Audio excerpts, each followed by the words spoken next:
Brock. In the 11 months you've been on YouTube, you've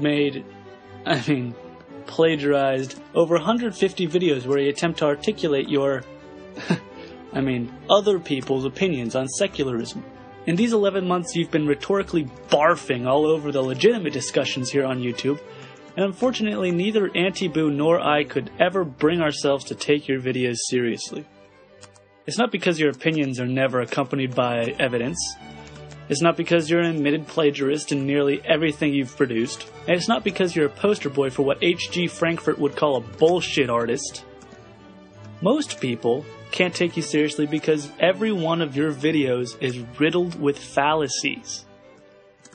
Now, before I knew that you stole all your ideas, I thought you were simply hypocritical, attempting to point out fallacious arguments in others while blatantly committing hundreds yourself. But in the context of your plagiarism, I'm willing to give you the benefit of the doubt that you simply don't know what a fallacy is. And so as a favor, Antiboo and I have decided to clear things up and give you a brief lesson. Whoever makes the positive claim in a debate bears the burden of proof.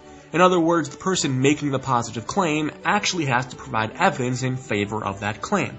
But burden shifting is where a person attempts to throw their burden of proof onto an opponent. You do just this at the end of your video, Atheist Faith Claims, where you challenge atheists to prove that there isn't a God.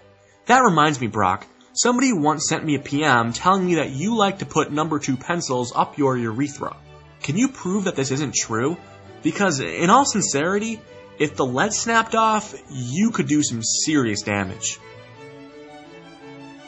An ad hom is the fallacy of attacking one's character rather than their argument. You demonstrate this fallacy in many of your videos, including Sam Harris is a bigoted atheist, Atheist Hypocrisy, and Hitler was an atheist. To put that into context, Brock, that would be like me saying, Brock Lawley licks Pat Robertson's dick. His position on education is therefore invalid. See how my argument is flawed here? Your unyielding passion for Pat's throbbing member has nothing to do with the validity of your claims on education. Similar to circular reasoning, begging the question is when you try to show your point by stating your point, which is shown in your video, God Made the Earth. When I say, Brock, your eyebrows are thicker than an Ayn Rand novel, and my reasoning for that is because your eyebrows are shit crazy thick, I'm begging the question. I haven't really said anything. The genetic fallacy is probably one of the lesser-known logical fallacies. This is basically when an argument is made based on something's origin rather than its current context. For example, in your video, Darwinian Racism, a Scientific Grounding, you argue that evolution has extremely racist implications because Darwin used terms like savages and lower races. Similarly, I'd be committing the genetic fallacy if I said that because your religion was founded by a group of superstitious, scientifically ignorant bigots, then that makes you a superstitious, scientifically ignorant bigot. Okay, bad example, but I think you get my point. Equivocation is the misinterpretation of one meaning of a word for another. An example of this might be you saying, I love God, and me replying with this artist's rendering of Brock sodomizing Jesus. You see, I've misinterpreted your use of the word love to mean vigorously reaming your lord in the pooper. Silly mistake, really. Basically, every one of your videos contains some sort of straw man. A straw man argument is changing the position of your opponent and arguing against points he or she doesn't actually hold. For example, Brock argues for intelligent design. Intelligent design is the belief that the universe came exploding out of his fat mother's vagina. You see, Brock, because intelligent design isn't actually the belief that existence itself is your fat mom's queef, it's a straw man argument. Quote mining is simply the act of quoting out of context in a way which distorts the original meaning. For example, in your video Reagan vs. Obama, you intentionally cut one of Barack Obama's speeches to make it sound as if he's claiming to be a Muslim. But when you restore the part which you removed, it's clear that he was actually talking about having lived in a Muslim country. This sort of thing is very easy to do.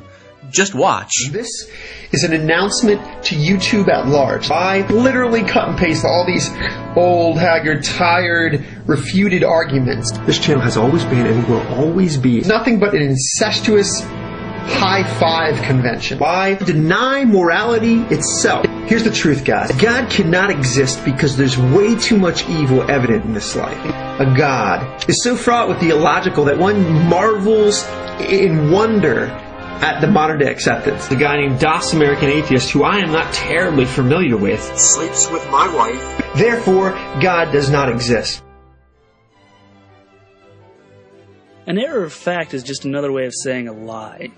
Something that factually isn't true. For example, Brock wouldn't steal a thing. Fact check. Or Brock makes original and stimulating videos. Nope. Or Brock hates metrosexuals, and so therefore dislikes male modeling. Okay, let's see. Hates metrosexuals.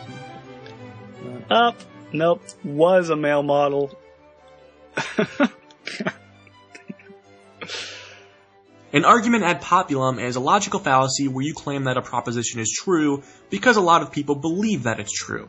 In your video, Life After Death and an Atheist Faith Leap, you cite the prevalent belief in an afterlife as if that were actually evidence of an afterlife. This would be like if I took a poll of YouTube users and discovered that most people believe that you wear eyeliner in your videos. Just because everybody thinks you wear eyeliner, that doesn't mean you actually do. Although, your lashes are suspiciously striking. This is your basic logical fallacy, and it comes in many forms. It's basically any argument where premise A claims to show how premise B is true when it doesn't. For example, Brock loves to wear mascara. RuPaul loves to wear mascara. Therefore, Brock Lawley is a drag queen. Again, Brock, the similar taste in cosmetics does not show what it claims to show here. Don't be fooled. There are, of course, many other logical fallacies which you seem to use over and over and over again. Appeals to emotion, appeals to authority, the slippery slope fallacy, ad hoc fallacies, special pleading. Brock, you use more logical fallacies than hookers use condoms. So now that you're aware of some of these logical fallacies, we hope that maybe you'll be honest enough to make a few changes. But don't worry, we're not holding our breath.